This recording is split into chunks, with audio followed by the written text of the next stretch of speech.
Hello, everyone. Welcome to SmartMatch TV. We are a matchmaking CRM software helping communities, matchmakers, membership organizations to build their businesses using matchmaking technology. Today, we have an exciting, very special case and a guest. Please welcome Robert Cradle. He is the founder of Rob's Barbershop Community Foundation. And hear this, they are providing comprehensive management for donors who support projects that make grooming services accessible to targeted populations with barriers to regular hygienic care. This seems to me a wonderful, wonderful vision and a purpose. And I just can't wait to dive into the details and find out all about this wonderful vision. So, Robert, welcome to the show. Thank you. Thanks for having me. You are one of our clients who recently started to use smart matchmaking technology. Yes. We'll talk a little bit about that. But first, and the most important for me, is to learn a little bit about your story. Yes. Personal story, where you come from, and what motivated you, what pushed you to create this wonderful organization, wonderful community. Well, Tim, thanks again for having me. As far as my story goes, it is a rather long story, but I'm going to shorten it. I started out as a barber 40 years ago. Well, it'll be 40 years in November. So I'm originally from Baltimore, Maryland. When I graduated high school, was not much of a student at all, a great student, was not going to go to college. And I just told my guidance counselor that I was going to become a barber. And I really didn't have any real intentions, but she actually followed up and sent me a brochure. I decided to go to school.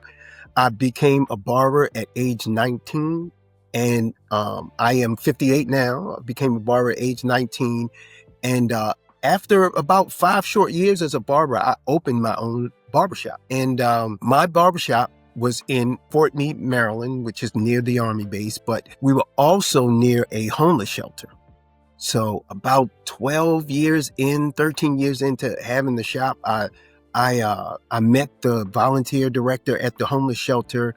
And of course, he told me their clients could not afford grooming services, right? So it just so happened at that time, I was doing a lot of training in resource development, which is a fancy word for fundraising, and nonprofit management.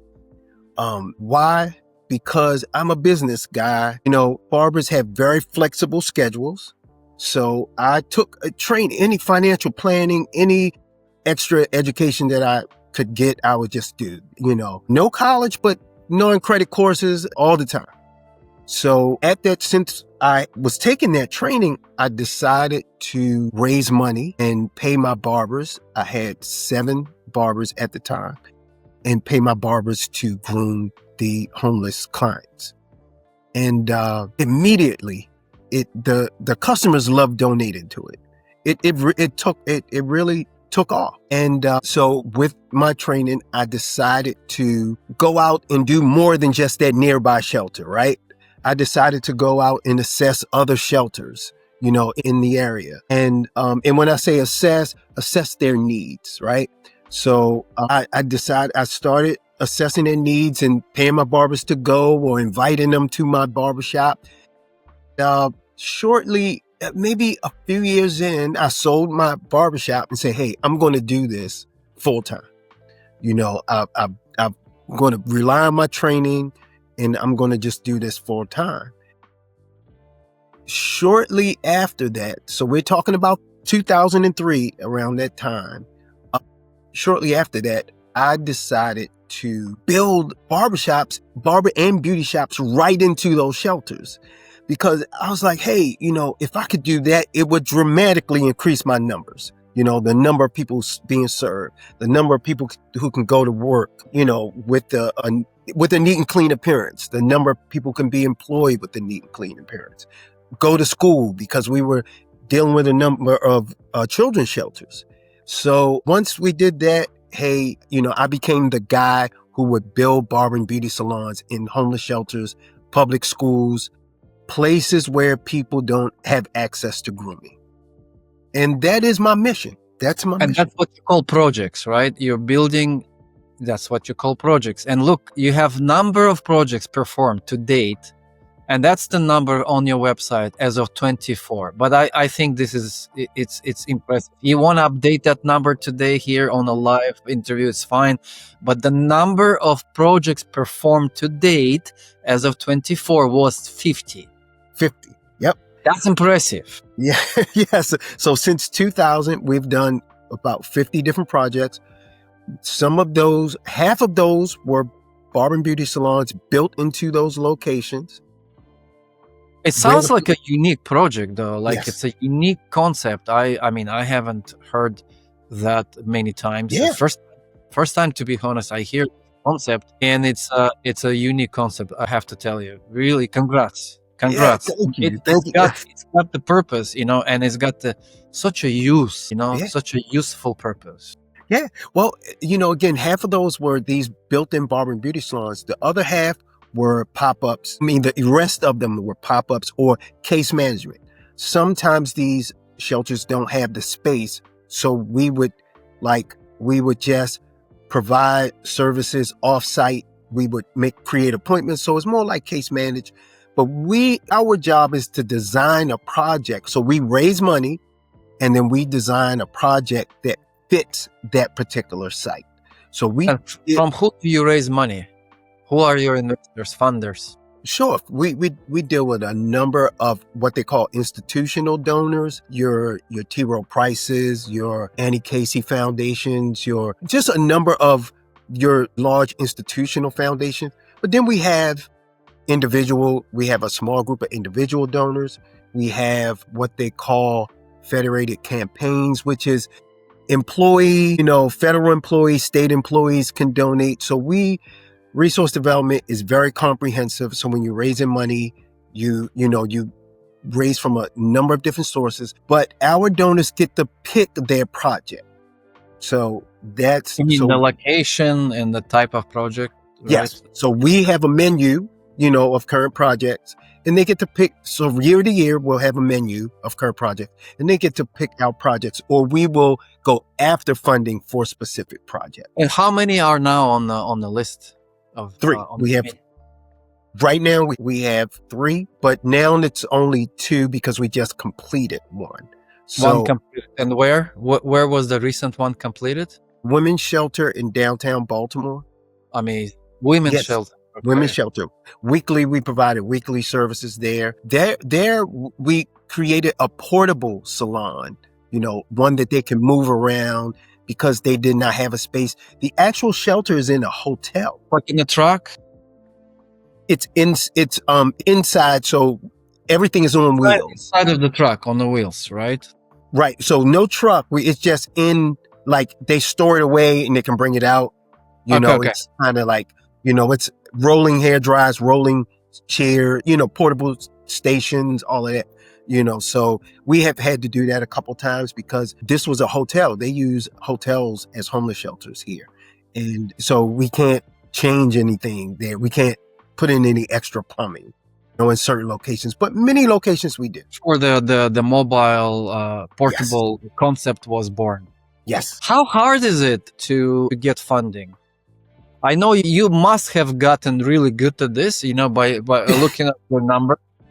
I think that any entrepreneur who is doing, I don't know, SaaS startups or whatever the fancy AI startups nowadays would be envy of your fundraising skills, to be honest. But I would like to know from you, obviously there is a success,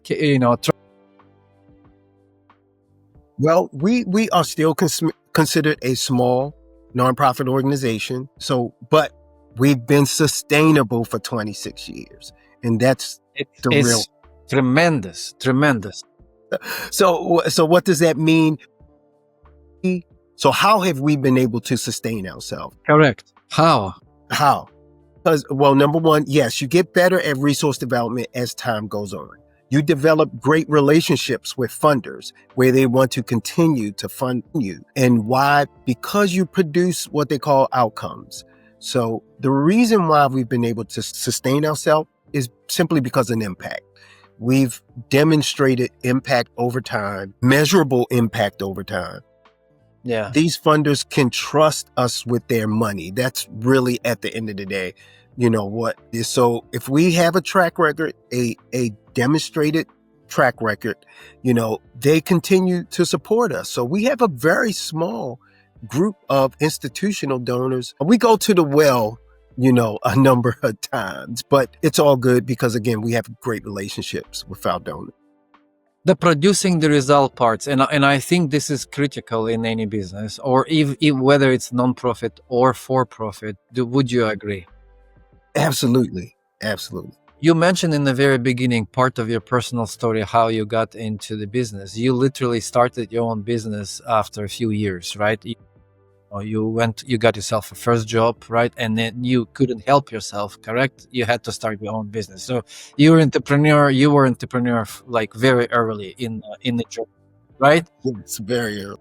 Would you agree that if you're entrepreneur, you just can't help yourself? You just got to go and do it, right? Yes. Well, you can't help yourself.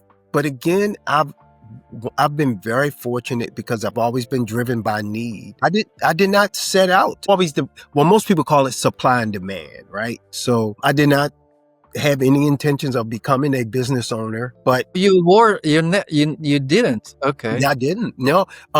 But I was the only African American barber in that town. So okay.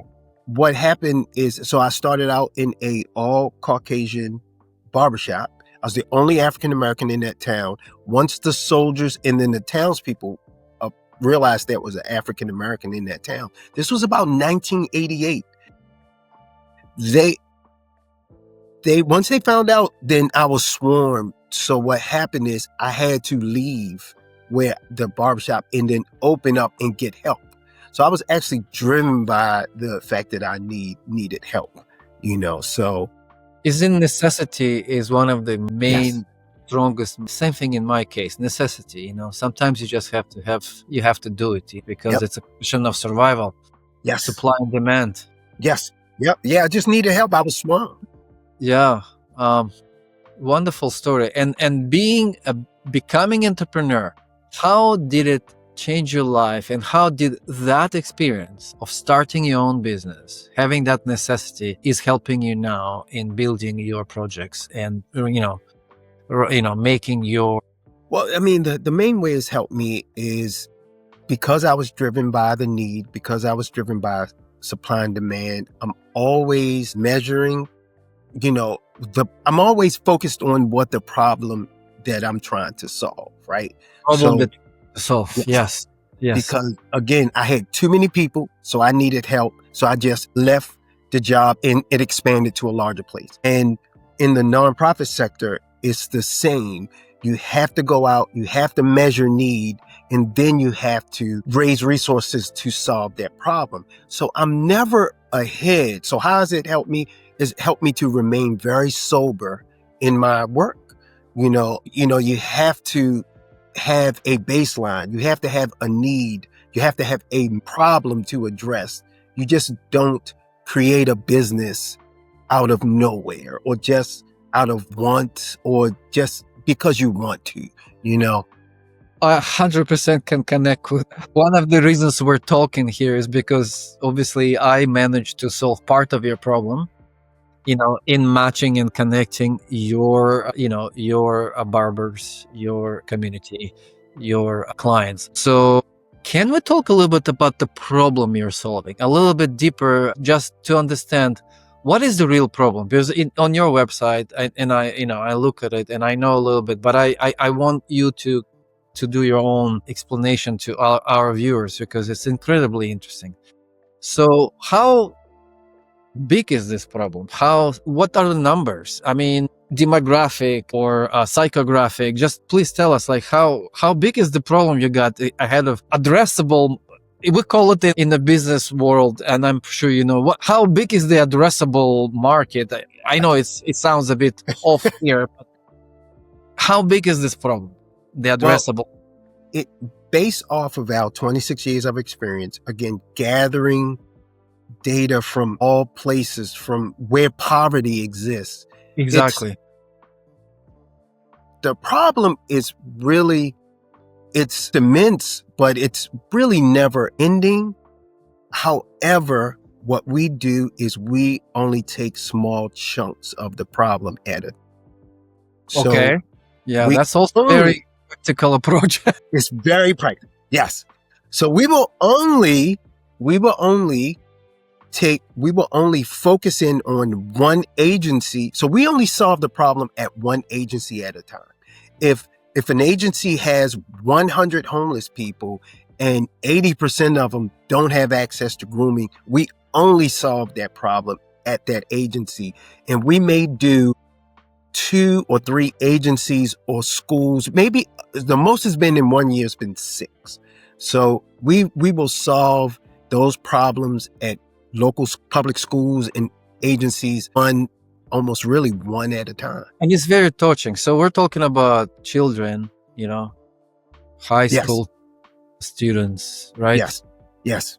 Elementary, middle, high, and then some just flat out homeless. Some have removed from their homes. We've dealt with the foster care system. We've done projects for those agencies as well. So yes, very touching. I have story upon story when we will touching get story to with that. kids. Thank you. We will get in some specific individual stories.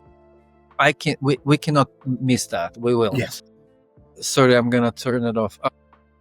What's impressive, talking about numbers, is that you have served over 20,000 individuals and performed on your website it says 24,000 haircuts performed Haircuts and hairstyles. Yep. as of the year end of 24. I think now into 25 is probably even more, right?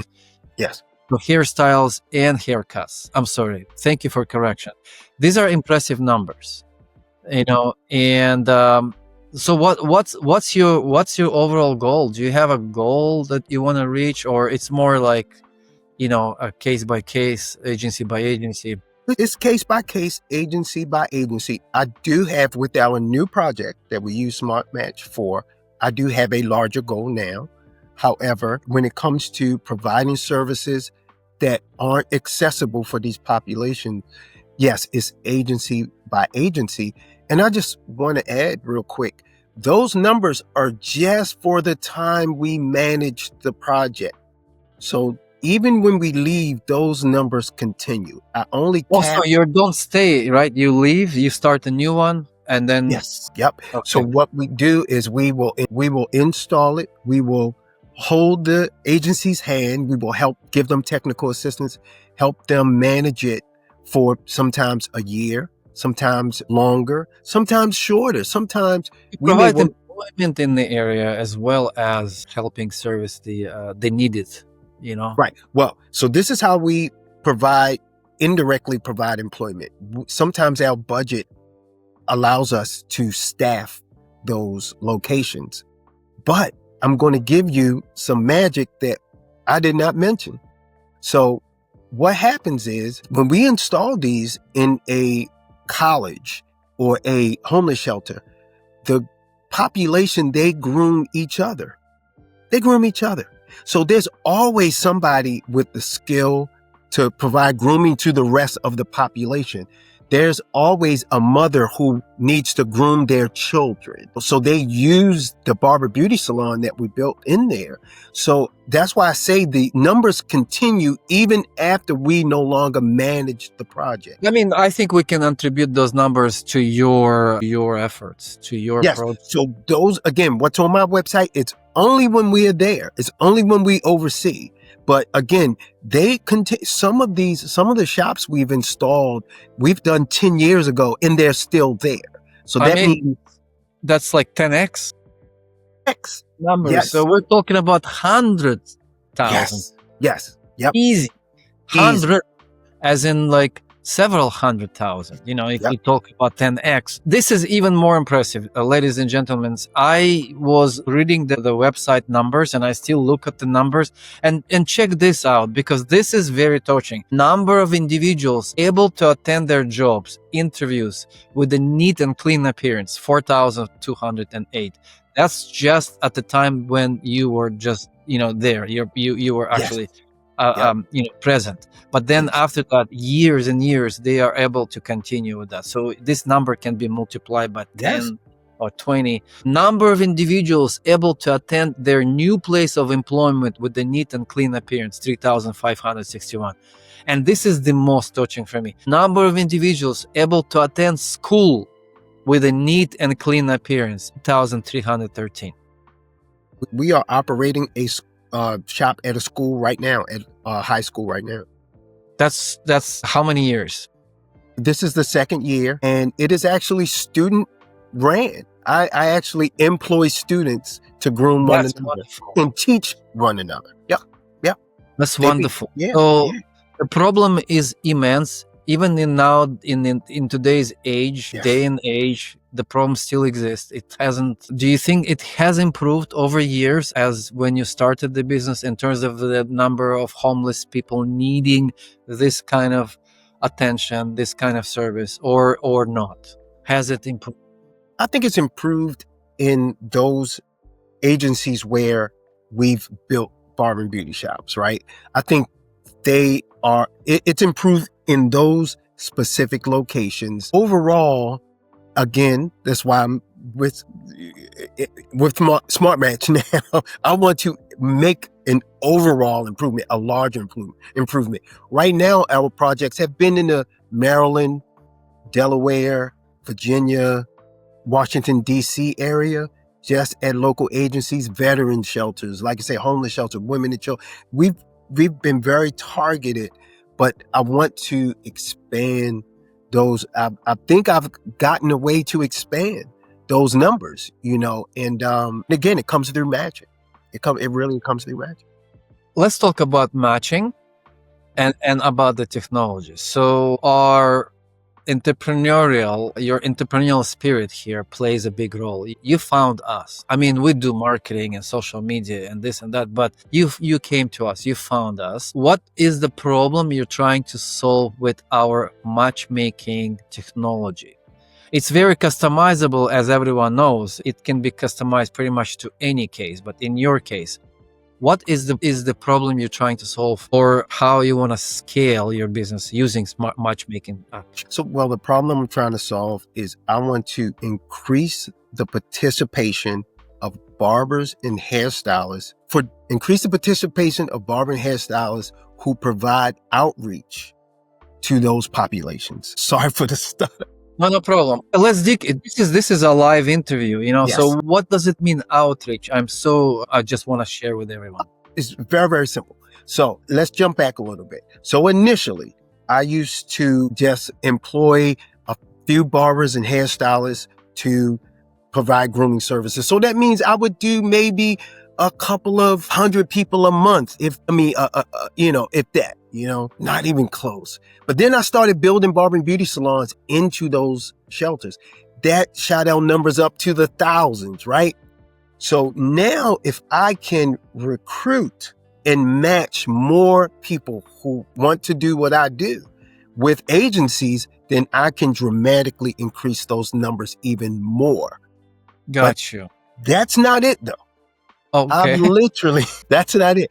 So how do I know that SmartMatch is the way to do it, or using SmartMatch is the way to do it? Is because for the last 8 years, I've been collecting participation for barbers and hairstylists across the country, the amount of participation that barbers and hairstylists do as far as outreach goes. So I've been just tracking it, didn't do anything with the data, just kept bringing it in. And I wanted to look and see where Maryland falls as far as the national average goes, where Baltimore City, which is where I'm focused right now. So that is the real reason. So I noticed that Maryland And Baltimore City specifically fell way below the national average. So I need to match more people with these agencies. I can only do but one agency almost at a time, right? And when you say agency, so for everybody, what is an agency in your world? What do you call it? A homeless shelter, Okay. workforce development, a social service organization, Service would be that. pantry, any social service organization that helps people. Okay, so let's call it social service agency. Okay. Yes, any social service agency, whether it's private or government. And they pretty much would be your target. Yes, they will all be my target. If I can Without get any exception, or there are certain better. no exception, as long as they serve a population that does not have access to grooming services, then they can submit a profile. They can create a profile. And as long as I get these agencies in, these public schools in, who have those populations. Well, let me say this, no matter where you go, no matter what agency, what public school you go to, even a private school, there's always going to be a population of students or clients who don't have access to grooming. Even upper middle class, your upper class, there's always going to be a homeless, there's always a homeless student. There's always going to be a child that has to live with a grandparent. There's always going to be a hardship. There's always going to be someone who has been removed from their home. Whether you're talking about children, and then when you talk about adults, there's always going to be there's always hardship no matter where you go. That's why I can serve almost any agency. And I'm sure they immediately recognize that, right? When you reach out to them, they immediately recognize that. Yes, we need it. Let me take a breath here. So this is life-changing for me, because I don't get to hear stories like that, and that are approached with such a sober, business-like determination. Yeah. So on one side, you got the database, or building the database of agencies. Mm-hmm. How do you find them? Do you have a database already, or you're building? Well, yes, sort of. So I go back to the agencies that I originally served, or I initially served over the 26 years. I go back to the agencies that I could not serve over the 26 years, because some people I had to turn down for whatever reason. Well, there's a bazillion reasons, man. Yes. So, I'll just say, hey, sometimes, so I have a database on my website. So we don't approach an agency per se. They go to my website and they fill out a survey, and I'll look at the problem. And sometimes they don't have the problem that they think that they have. Sometimes they can solve it on their own. Sometimes there's really no problem too big or small, but sometimes they can solve it. They don't need maybe something as formal as what we do to come in, to solve it. So that's why that happens. But I get to go back and say, hey, you can create a profile, because I'm trying to match you with barbers and hairstylists who want to serve the public, who want to serve communities like yours. So agency is clear, and I'm pretty sure there's quite a big number, as you can tell me. There's always going to be a need there, it looks like, unfortunately. But fortunately, there is a solution. Someone like you with such a determination is a big on the other side, the barber. So we're talking about pretty much professional barbers, right, with years of experience in the areas where the agencies are located, correct? Yes. That haven't figured out this. Yes. That this kind of a model even probably exists, correct? They just go about their day to day, doing their business, correct? Mm-hmm. Yep. And they have now an opportunity to participate in your model. Let's call it a model, And how's the success going there in terms of your barbers, the professional, So as far as the barbers and hairstylists go, we're only like a month in as far as building up. Yeah. So we're just a little over a month. And so right now we've gotten a small group of agencies and barber. It is almost even, actually. So we've gotten a small group, and they're starting to make connection requests with one another. They're and they'll have one hairstylist that's starting their conversation with the school. It was a public school that reached out to her to see if she could come and serve. Now, again, these are volunteers. This is a direct connection through the Direct connection platform. Yes. For you listeners, our dear listeners, what we're talking about is matchmaking platform, which has a member portal functionality, right, Robert? Yes. When you can create a submission form intake form on each side of the equation. You have your agency submitting into Robert's database, and then on the other side, professional barbers and stylists submitting themselves. And there is a matching starts to going on. So then there is a match based on criteria. And once there is a match and criteria met, I guess location would be the number one, but there's probably other criteria. Give us an example. What are the matching criteria in your scenario? Sure. So some examples of other matching criteria besides geographic location, sometimes it is volunteer or paid contractor. Some people only want to be a volunteer. Some people only want to be a paid contractor. Some people, they don't care which one. Some agencies only want to do volunteer Yes. based. Some will want to only on both paid or volunteer. Yes. Yeah. Maybe at the discount rate or something. Yes. And it's not so much paid as in the clients are paying. The agency pays the barber or hairstylist to come in and provide free service. Yes. Obviously, we're talking about discounted. Gotcha. Discounted price. I suppose, right? Whatever they negotiate, and I am here, as the matchmaker to help. If they need to negotiate those things, they are free to reach out to me. I've had tons of experience with making agreements with agencies, although, my services are free to these agencies and schools. We still have an agreement, and sometimes that has to be discussed. So I'm here for those barbers and hairstylists that are in my database, if they want to reach out and I can help them negotiate or navigate, that relationship. So this is a bit of a different model than your original when you were actually building these projects yourselves, right? Mm-hmm. And this model, once they connect, are they building the same model, or does it work differently? Do you provide them with some sort of a system or a model to follow, or they're more like on their own? You do the match.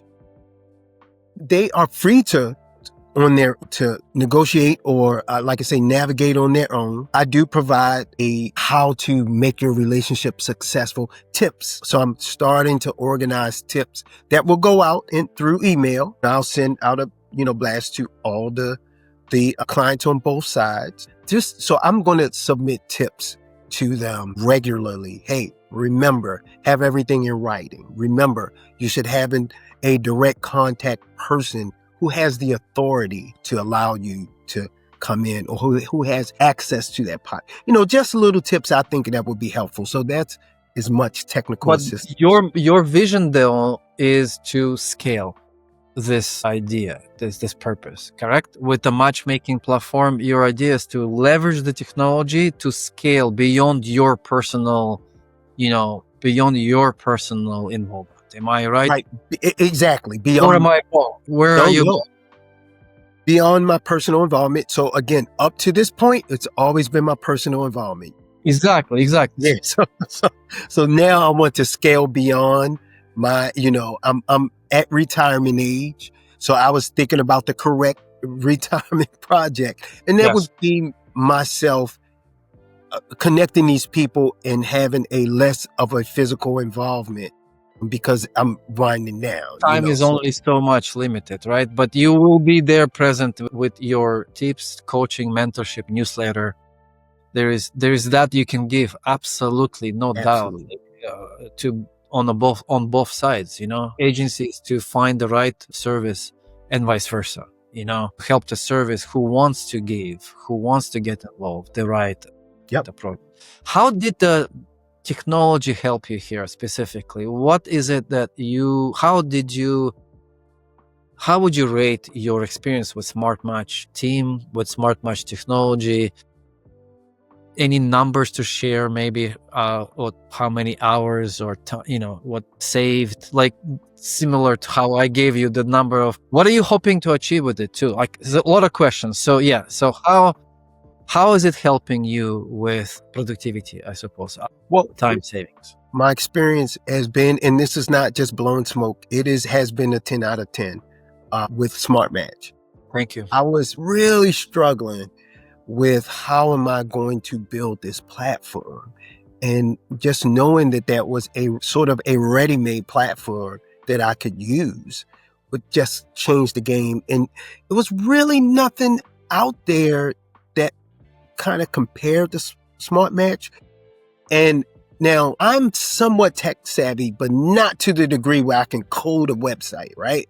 Yeah. And build a matching database, not even close. It would be surprised that you, with all the stuff that you have to do, in your, There's no that way. you also say, you know what, let me just also do the coding on top of that. I've got just too much time on my plate. Let me just learn the. No, well, I'm telling you, so it's been great. And I think my experience has been really good because of the success coach has really been like a game changer for me. Or no, what it is has advanced the capacity of what I could do having that success coach.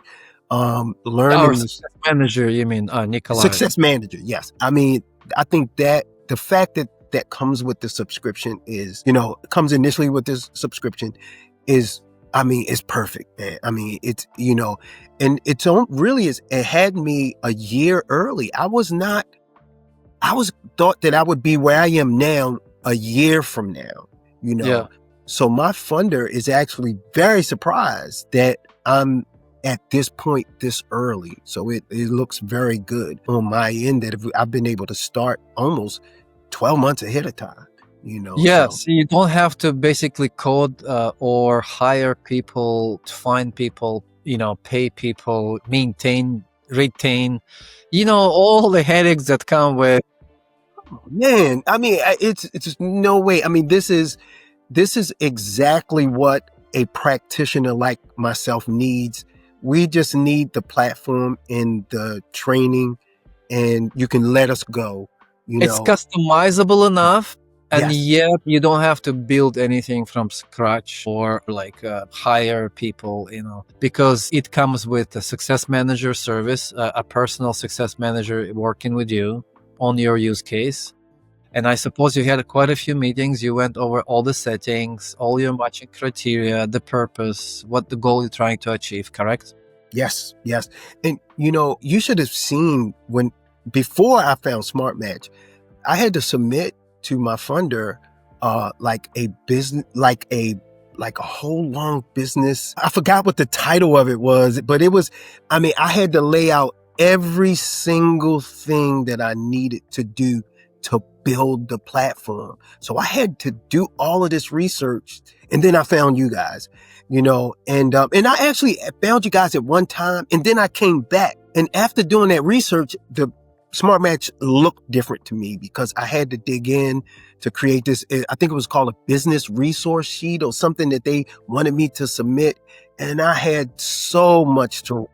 In order for them to fund the building of the app, you have to submit a business plan, I suppose, or business resource request. And they were surprised that you didn't actually have to do all of that, that there was a software like SmartMatch ready to be applied practically. So it saved you, I guess, initial investment, right?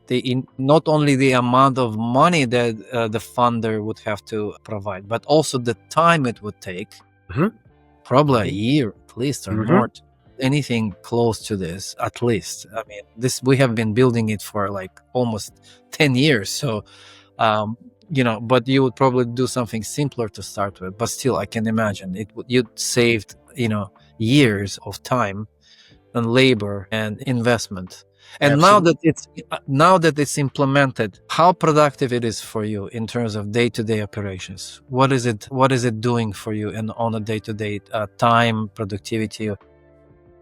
Well, let me tell you one personal thing that is doing for me, and I'll get into a little more technical. Personally, now I have to become more of a matchmaker. Like I watch some of your other videos about people who matchmake across all industries. So you Yeah. have to be more of a matchmaker. Wow, I see the preferences match, and I have to introduce these people. It's like it's helping me become more of that type of person. I've saw myself as an intermediary only when it came to money and solving community problems. I Yeah. only saw myself as an intermediary in that respect, but not as a relationship person. So it's helping me grow in that area. So that's like the first thing. Interesting. So I have to learn to be more of a matchmaker. You are now a matchmaker. Yes, yeah. So that, but I'm getting that the spirit of it. You know what I mean? I'm slowly gaining the spirit of But it. that's slowly, but it's gonna allow you to go so fast. Like they say, you start slow and then it's gonna, because I think you have some ambitious goals, right? And you are mentoring a generation that will be doing this while you retire and when you retire, right? Yes, This is a wonderful legacy, in my opinion. You live in this area of let's talk a little bit about your tips for people who are looking to get involved in maybe in a similar area, in a similar application. Could be, I'm very sure that if there are people who have difficulty to access hygienic care, hair hygienic care, there's probably so many different applications. You cover only one part of it. Am I right? Am I wrong? There's so many other needs. I think the same group of people probably has. I No, can. like it's just one part of it. We're talking about only hair style Yes. or Yep. hair care. Is it hair care? Is that how you say it? Hair Yep. care. Yep. So there's plenty that are out there. You're talking housing for some people. You're talking medical, certain types of medical care that could be matched. You're talking day to day. So what the technical term for what I'm providing is what's called a dignity service. So there are other types of dignity services. There's skin care, there's nail care, any type of, there's exercise, Dignity service Yep, anything that would increase. helps you to have increase your dignity. Yes, your dignity, or what people may say well-being, just anything that will increase your ability to feel well or to be well. Like I And they feel, give you a chance in life, more chances in life to pass the difficult time yeah. I mean, the ability to be or well is manage the difficult time. Like manage difficult time. Absolutely.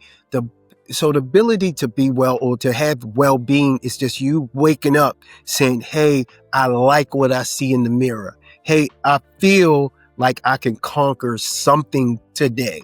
There are plenty of what they call dignity services to just help you. And those are still measurable.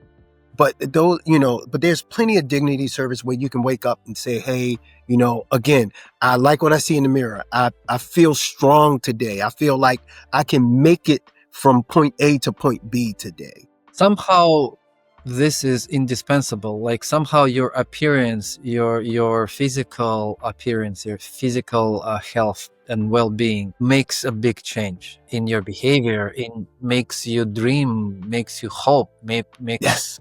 to set new goals. Yes. Yes, I Well, always we say, know that basic psychology, but it's just incredible. This world needs more people like you. I have to say that more people like you, more people like you, and it's not just a general world. Please don't get me wrong, guys.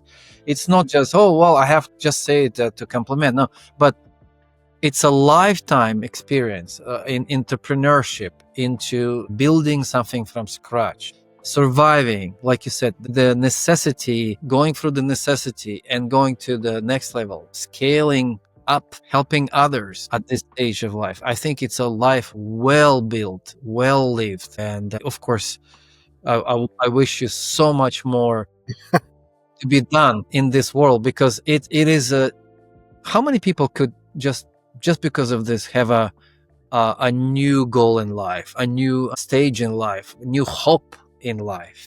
yeah, I mean, I always say, I mean, just think about it. Well, this is what I always say: success begins and ends with what you see in the mirror. If you don't like what you see in the mirror, things go dramatically wrong. But if you That's why, like, just all you need to do is like what you see in the mirror, and that is like the perfect start for everything. and that's why the agencies, the social service agencies, are responding, right?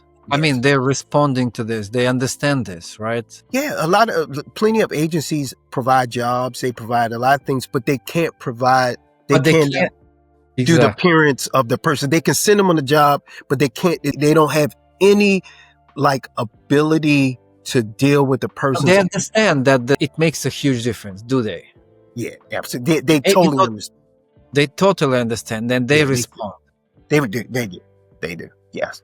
What are the top 3 tips would you give to someone who is building this kind of community in maybe in different area a little bit, but basically building the community to help people to have access to dignity services? I love that. Did you come up with that name? Because I never. No. It is actually AI taught me that is the technical term. just doing research and placing all of my data into AI. It described what I do as a dignity service. Dignity service. Wow, it's quite a impressive definition. I love it. It is. So how would someone go about it? What are the top 3 tips to help somebody start and grow this dignity service model or dignity service business? Well, just period, or using SmartMatch? If SmartMatch is in the top 3, it's fine. Fine. I'll just be happy to hear that. This is totally not scripted. Okay, it's like somewhere on the list. But yeah, like Sure. generally speaking, yeah. Yeah, well, generally speaking, I'm going to always have to say first, you have to start with the measurable problem, meaning do not say, hey, I want to provide dignity services because I believe people need it. It really doesn't work that way, because you have nothing to leverage, and you need something to leverage when you're building any business or any program, even if it's free, even if it's volunteer. You really need a baseline. You need, again, supply and demand to go back to the beginning. Seriously, it's a business. You have to have a business mind. Basically, what I hear, and I've been in business for many years as well, it's you have to have a business mind, and you have to have a problem, which is what businesses do, to solve. Yes. Well, you'd be surprised how many people I come in contact with who want to start something similar to what I do, and they have no problem to solve. Even if you want to provide a dignity service, you still need a problem to solve, or else, again, you have nothing to leverage. The reason why. And we mentioned some examples already today. What kind of problems can be? Hair care is just one. Just one. Yes. Yeah. So the only reason why I am able to launch this particular project is because I discovered that Baltimore City fell 45% below the national average when it comes to participation of barbers and hairstylists in outreach, right? So therein lies the problem. Maryland falls below the national. Therein lies the problem. So that is why I'm able to do this. So tip number 1, if the audience can hear what I'm saying, it's like you need to start with a very measurable problem, because then there is nothing to change. If you just started from nothing, there is nothing to change. And people only give you money to solve their I mean, if you're going to go to a funder and say, I just want to provide service, it's one thing. But if you're going to go to a funder and say, hey, in your city or in this city, yes, there is below 50% participation. yes, You need, and that's a problem I can help you solve. Right? yes. And because I have the skill, I've demonstrated on paper, I'm going to give you my capacity. You're going to see on paper that I have the knowledge and skill to address this problem and the experience. And to make it even plainer, 5% is 13 more people that need to participate, right? So all I'm telling them is I can close the gap by recruiting 13 more people to participate in outreach. If you give me the money, I will solve the problem. And that is not just for customers. For funders, that is for every customer that walks into any store near you. The store should be the product, the store, the service should only be there because they saw a gap in that area. Yes, this is priceless.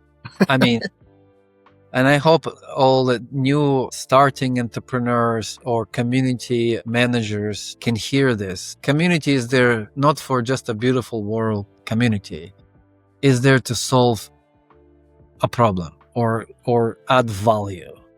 You know. Thank you for sharing that. How can people reach out to you? I suppose YouTube is going to do its magic and the algorithms are going to, populate and propagate, and hopefully it will get into the right hands. Maybe a funder, maybe someone who wants to build a community and address a dignity problem, dignity service, provide dignity service. How can they find you right now on social media, web, anything that you would like to share? Sure. So my website is rbcf.org. They can contact me there, see our previous projects and all that, see whatever media that's going on right now. And also they'll see my email address there. Now I can give that out if, I don't mind people contacting me. Let people find it on the web. Let them go click, because there's a lot of things to discover on your website, and read your recent interviews as well. Sure. Gotcha. Ways to donate. Yep. And absolutely. your press and accomplishment. Yes. Absolutely. It's quite impressive. And we're not fancy. We're small, but we are very very, very impactful for such. I give donors bang for their buck, because if I build a shop and it's providing dignity services for 10 years and it only costs $10,000 to put in, and it'll last 10 or 15 years, that's a lot of bang for a fund. It's just immeasurable. just in terms of lives, Yes. And any time in the value of the population helping one another, the population, the homeless population, the foster parent, foster child, don't communing together and helping one another. Because again, I've had problems where I've had to train Caucasian foster parents on how to groom their African-American kids. Now they can create a bond, installed, again, shops and shelters where there is homeless person A who knows how to cut hair, cut homeless person B. So that value that I don't even measure is just goes. It just goes beyond, right? It just grows. It just grows and expands on its own into the world. I was gonna end this interview after the references to your website, but I just can't help myself. And we do have just literally a couple of minutes.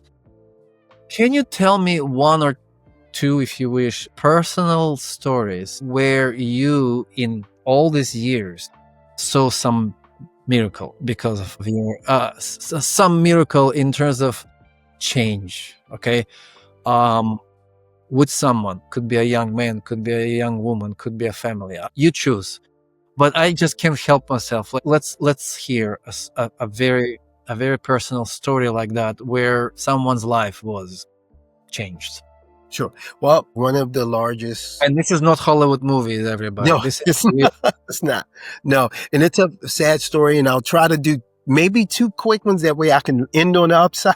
But yes. one of the saddest stories is, and I'll speak general, so it won't be as specific if anybody could tell who the person is. But I will say this: if you are dealing with children who have a poor appearance, that is an indicator of abuse.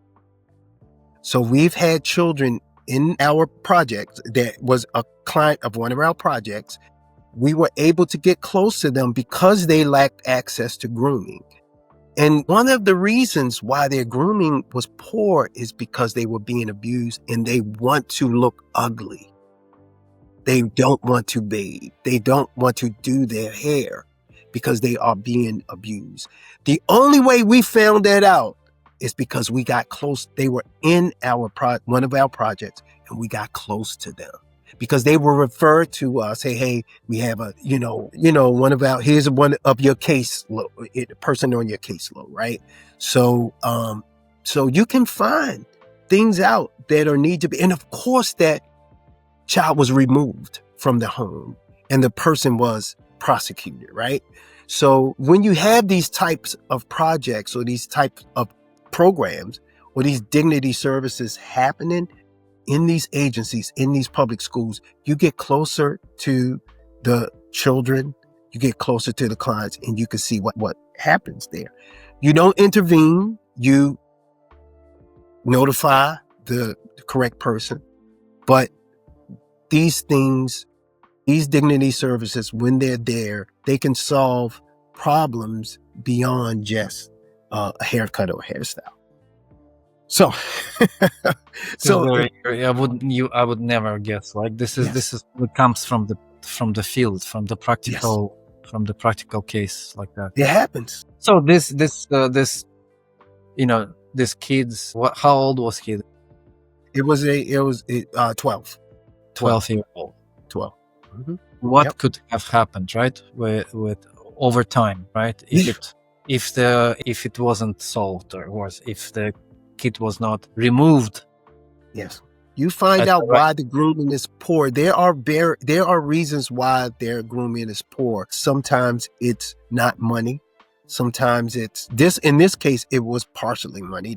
That's why the child was in a home where they could be abused because the mother could not afford the number of kids that she had. So they were with a relative, and that's where things kind of went bad. But yeah, unfortunately, there's some wrong reasons sometimes for fostering. Unfortunately, yes.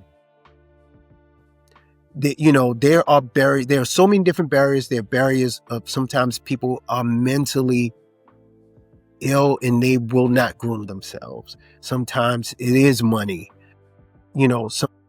Sometimes they just don't know where to go. I mean, they're so transient, they just don't know where to go.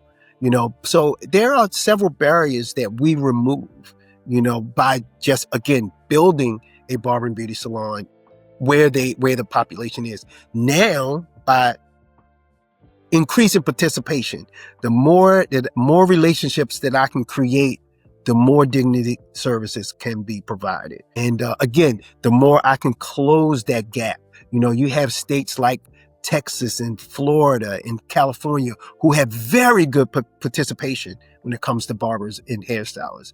And I think Maryland, my state of Maryland, the city of Baltimore, with something like SmartMatch commercial, with something like SmartMatch, I think I can really increase that.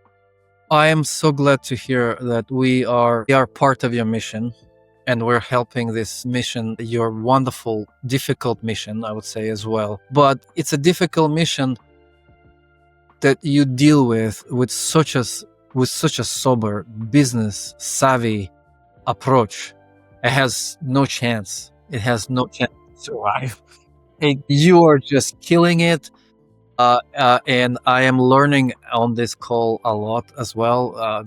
It's just as a business person, I think this plenty of business savvy advice today that I hope people can hear and apply for their businesses and for their communities, especially in those cases when you're dealing with difficult problems that you need to solve, you need to identify, you need to present, you need to package so Yes. that it becomes clear to funders or to investors or to the population and to market, to society. Robert, I have had an amazing revelation today. Great time in terms of very positive, very informative. And I hope your mission continues to spread.